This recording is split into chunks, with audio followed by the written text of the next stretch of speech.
Cue the music.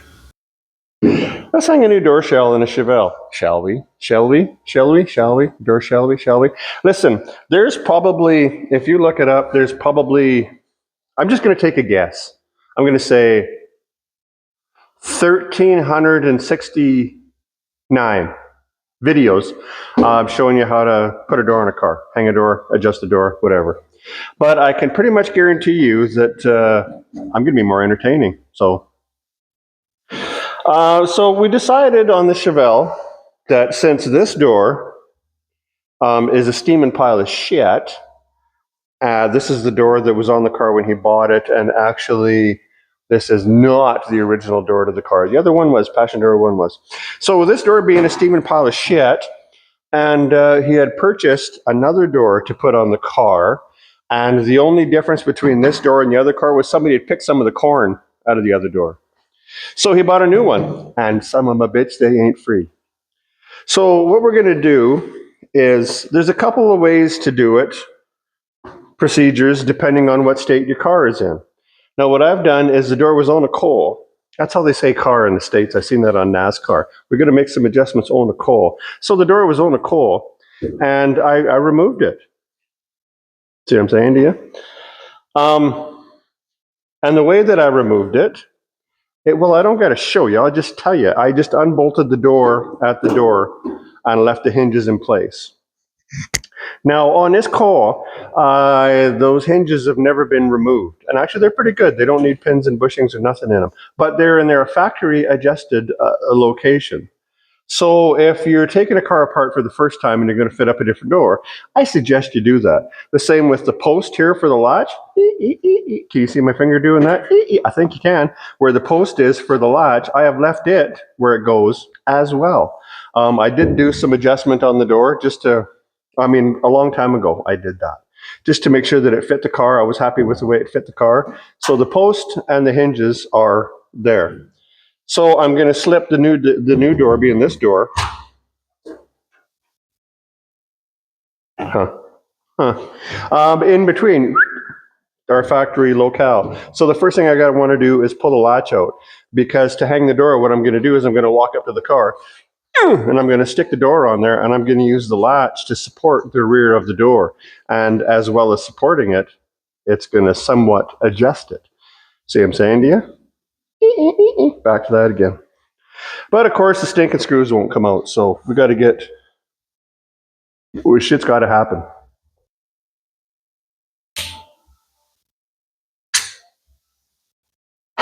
Don't be scared to bust out a torch if you got one.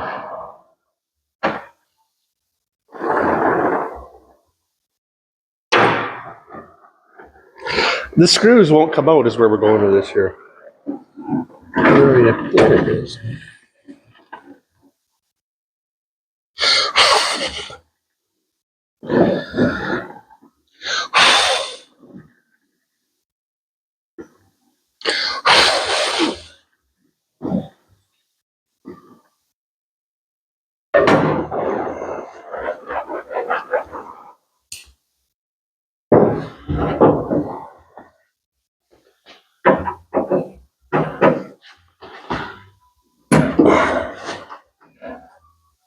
See how much easier that comes out?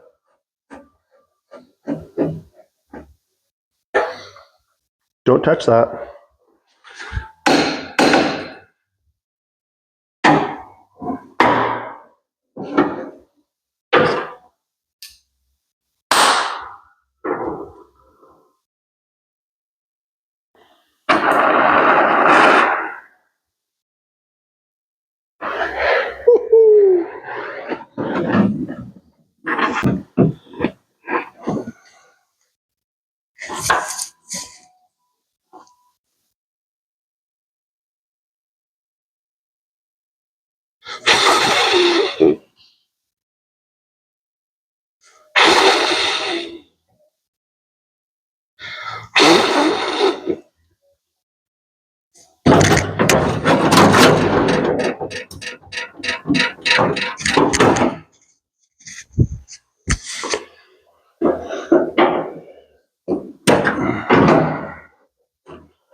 Now, just in case you've never met these kind of hinges before, let me introduce you.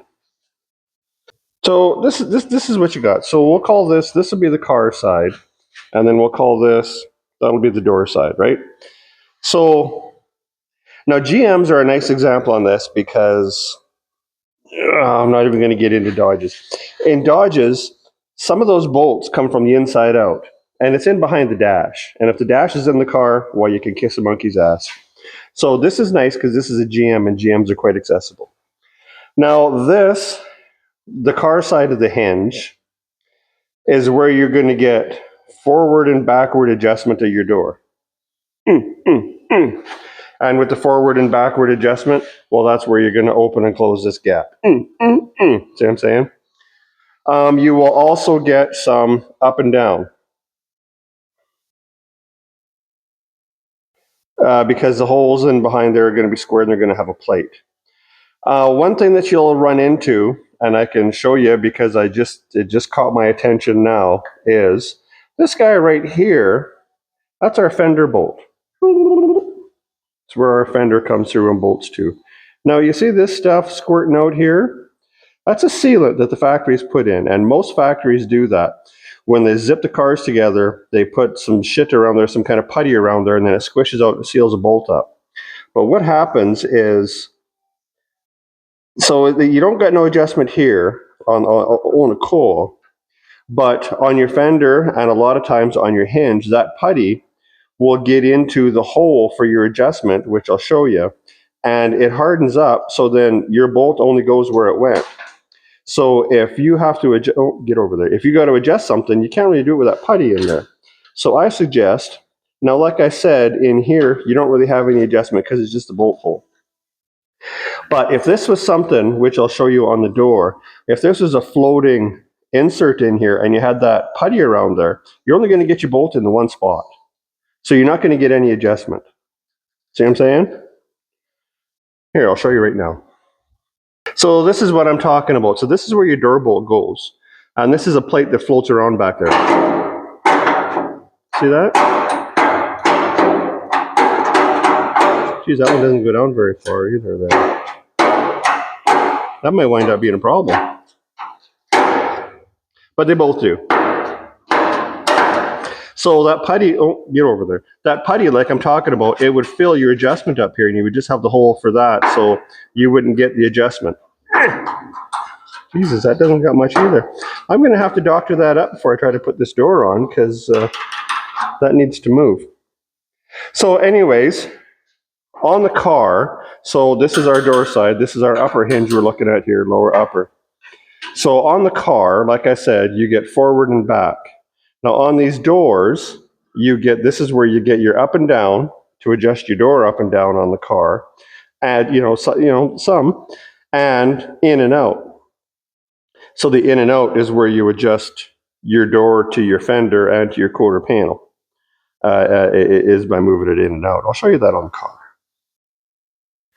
So generally, on the car, you will not have any adjustment to speak of here. I've never noticed that before. That hole's quite a bit bigger. That must be where you first they want you to stab your first bolt in there, top and bottom, so you got some wiggle room to play with, and then put your 2 and 3 bolts in. But as you'll see, I mean, there's a little bit of adjustment. Oh, get over there. But not much in that hole. Now, behind this plate, we're going to have the same gig I just showed you on the door. It's going to be a square hole, and these bolts are running into a plate that floats around back there. And that enables your hinge to move forward and backward and up and down. So they do wind up giving you quite a bit of up and down because you get some up and down here, plus you got some up and down in the door. And that other plate, if my screwdriver is the door, it allows the door to go up and down a little bit and adjust in and out from that hinge. And as you adjust it in and out, of course, the door comes in and out. It comes in and out there, and you'll get it in and out back here as well. See what I'm saying to you? Now, like I said before, I'm going to use my latch to support the back of the door. So we'll kind of slide her in there. We're latched. There we go, we're done.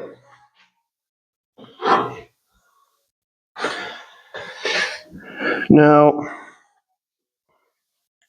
One thing to keep in mind if you're doing this is you're latched in there, but if you tighten everybody up and you open your door, it's going to drop down. It'll be too low. You're going to need to pick it up a little bit. It's just the way she goes. Now, another nice thing about, I think most factories do this, is the bolts, especially the door bolts. I guess that's not going to fall. You see that? See how it's kind of got it's got a little dink on the end of it? So you can take that little dink and you can line it up. Like that'll go into the hole before you engage the threads. You know what I'm saying? In the door plate. So you can kind of wiggle that in and get it in there before you cross thread it. Because we don't like that.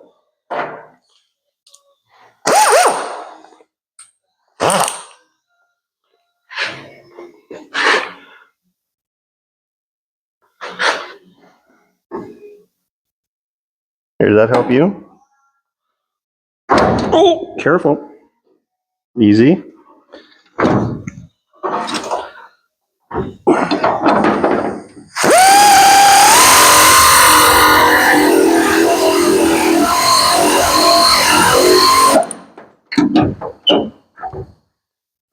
Don't tighten these guys up until you get them all in there.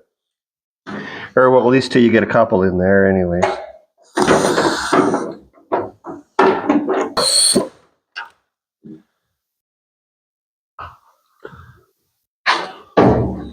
So this ain't going to fit, we already know that. So you can't get all 3 bolts in through the hinge. So you got to tighten it up so you can get past your spring there.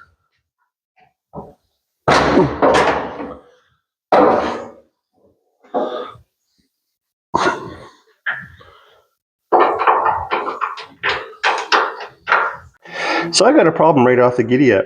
You see that tab at that plate? Now that plate you're looking at there, those are the threads for the bolt, right? They're coming from the outside of the door in. And you see that little tab that they've got bent over in there that it's sitting on? Well, that son of a bitch can't even get the bolt through the hinge into it because it's holding it up too high. Why do they got that there? Like, what are you guys doing? Cut it out. I mean, it's welded down there and it's caged on the bottom so that insert isn't going to drop out of there. You can't see it in the dark. They didn't do it on the top, but just on the bottom hinge, and I can't even get my bolts in. So I'm going to have to get in there. I think I have some cutoff wheels that are wore down enough. Ooh, actually, oh, that's too small. See, I keep cutoff wheels. Well, that one's too small, but little tiny ones. Just for cases like that, because there ain't much room to get in there. So I got to get in there and try to focus, you dirty son of a... I got to get in there and try to cut that tab off so my insert will drop down so I can bolt the Geasley door off. Well, this isn't good. This isn't going to make much of a video because the door fits too good right off the bat. I mean, it's good for me and it's good for him because I don't got to spend all day dinking around with the door, but I was expecting to be able to get more screen time out of this because it fits pretty good. But like I said before, the one thing that you'll get is it'll be too low at the post, and a lot of times it's because your whole door isn't. But I mean, I've even got a good gap at the rocker. I got lucky, really, I got lucky. But when you open it, it does drop.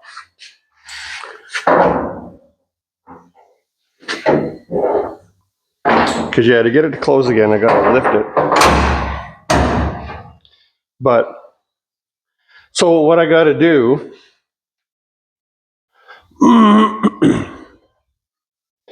is I have to adjust the door to maintain that gap. Because when I don't think I can do this with one hand. Oh, there it goes. But now you see how much that door dropped, right? Quite a bit. So I guess I can demonstrate a little bit. Now the way to fix that is first you look at your gap. Close it back up again. And our gap is actually pretty good. So hopefully I don't flush that down the toilet because you either need to get that, so the door's got to come up at the back if I'll stop stuttering and stammering around. So to get that door to lift up at the back, you either need to Take that front hinge and push it ahead, or take that lower hinge and push it backwards. Either way is going to tilt the door that way, because you're either going to push the bottom backwards, which will push it up, or you're going to push the front ahead, which will push it up. But like I say, we've already got a nice gap to the rocker down here, so, and it's even, and it's good to our body line. You can see the remnants of our body line at the quarter, because there's no, but you can see the remnants that it's good there. So to make your adjustment, I forgot I hit pause. So I've already loosened this hinge off, and as you can tell, the back of the door dropped substantially. So make sure you're tightening in. And then you just lift up on the back of your door.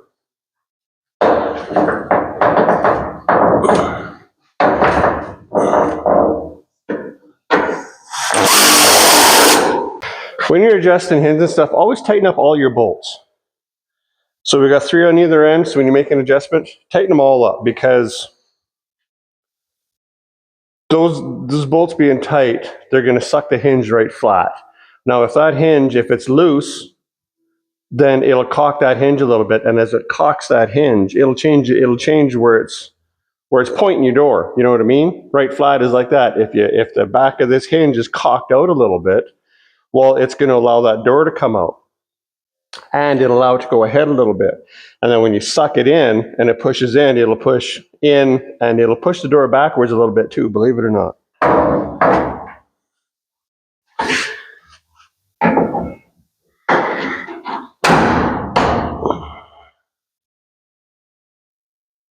So I'm pretty close to being there, very close. It's still got to go back a little bit, and it is so close. Like it really needs.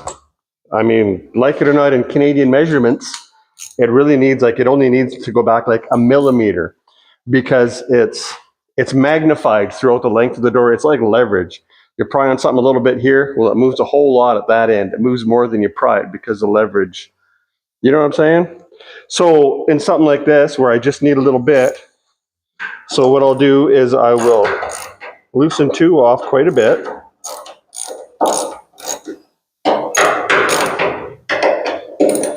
And you got to really get your eyeballs in there, and then just sneak this one a little bit, and don't take your eye off. Oh, see, that just moved too much.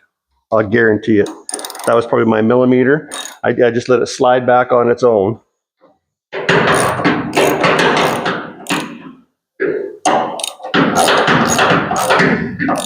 Because in a case like this, where it's too far ahead, the weight of the door is pulling on that hinge.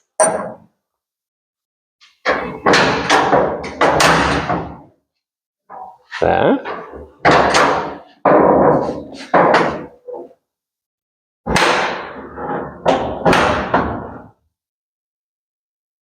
Maybe I could use a 1/2 millimeter.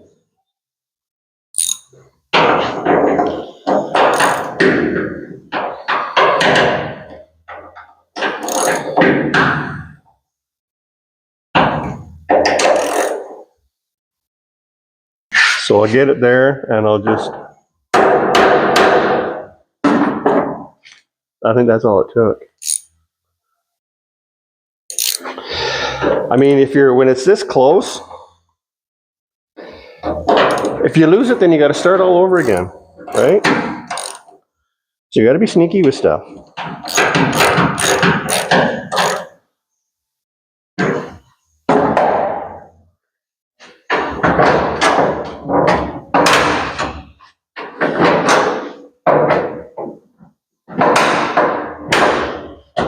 So that's kind of it. Go over, make sure your bolts are all tight so you're there.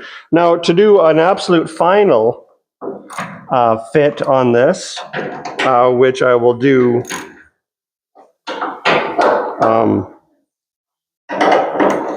like once it's primed and stuff.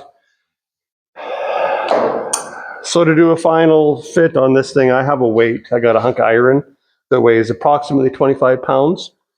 So to do a final adjustment on doors before it's painted, I'll put that weight in the door, and that'll duplicate the window the door mechanisms, the door panel, all that kind of stuff. Like I'll put 25 pounds on the door and I'll try to put it centered towards the back of the door, because then any flex that you get in your door itself, because you might get some flex in that front pillar of the door, once you put weight in it, it might allow it to move. And if it moves, it's going to screw up your adjustments. Now, like I said, I got lucky with this door, and that's all it was luck, because I'm pretty good down at my rocker. Actually, it could maybe come out a little bit.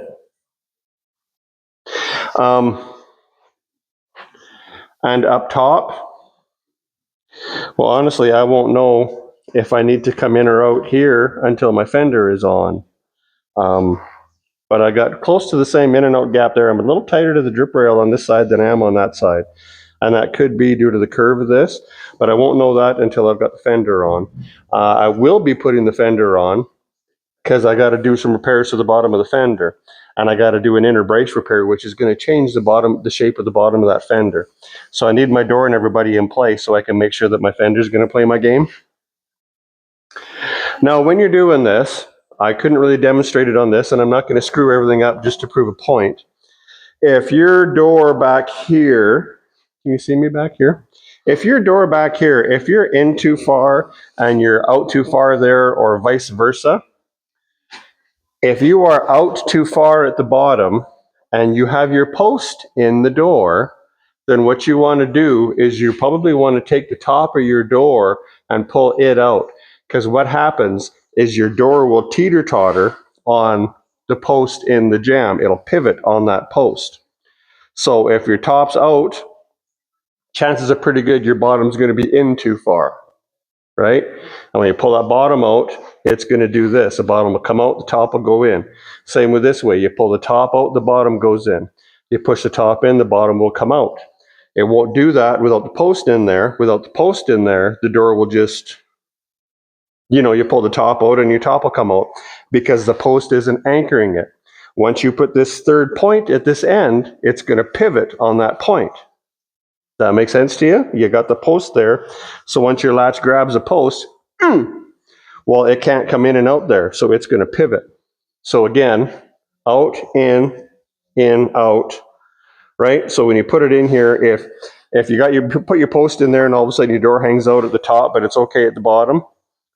So then what you want to do then is you want to pull your bottom out and your top will go in, and the chances are then your whole door might sit out. So then you move your post in a little bit and take the whole door in together. You can't do top or bottom adjustments with that post. That post is going to move the whole door in or out together. So if you got it out too far at the top, adjusting that post. See, adjusting doors kills people because they don't really understand the dynamics of the way the hinges and stuff works. And that's what gets everybody, is as soon as you put that post in there, that puts a third anchor point on your door and it triangulates it. So again, top, I mean, this and this are related, that and that are related. Am I getting my point across, or am I just babbling on here? You see what I'm saying? Did I say it often enough? And that's what really gets people in trying to adjust the door. Because I have helped people get their doors fitting, and that's what they got. The gaps are good there, the gap's good there, but the bottom hangs out and they just can't get the bottom in, and they're about to start walloping it with a hammer to get it in, when all they need to do is adjust it at this point. And yes, once you adjust it at this point, if you move that out, well, your fender might have to come out. And a lot of times, I mean, it's all a puzzle, because now if you move that out and your fender comes out, that fender coming out, now that's affecting your hood gap, right? Because you just moved your fender out away from your hood. See what I'm saying? It really, there is a lot of time I invest in aligning panels on vehicles. And if you've never done it and you've never experienced the way one thing boots you in the balls and then you fix that and then you spin around and something else kicks you right in the ass, I mean, you just got to go back and forth and back and forth and back and forth. I've been doing it where you got to adjust the door, then you got to adjust the fender, then you got to move the hood. Then you come back and the door, and you just got to go back and forth and you work your way into all of it. And that's one of the reasons why I pin things, because if I spend 3.5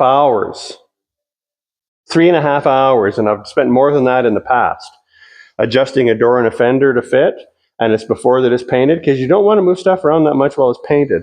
And that's before it's painted. Well, I damn sure don't want to start all over again. And because I mean, it'll be another 3 hours to get that son of a bitch to fit again. So I'll hide a small hole, an 1/8 inch hole, and I'll do that to this car too. And then what I have is I have a couple of 1/8 inch Allen keys, and I've ground a point on them. And I've got that point on there, so when I've got my panel on there, I can get that in there, and I can use that point to get myself to that hole that I've drilled all the way through. Because I want to slide this baby in there all the way, so that it doesn't get you 100% of the way to your alignment, but a long ways. So I guess, yeah, I thought this would be more, and I could teach you more, I could show you more, but I mean, we're there, so.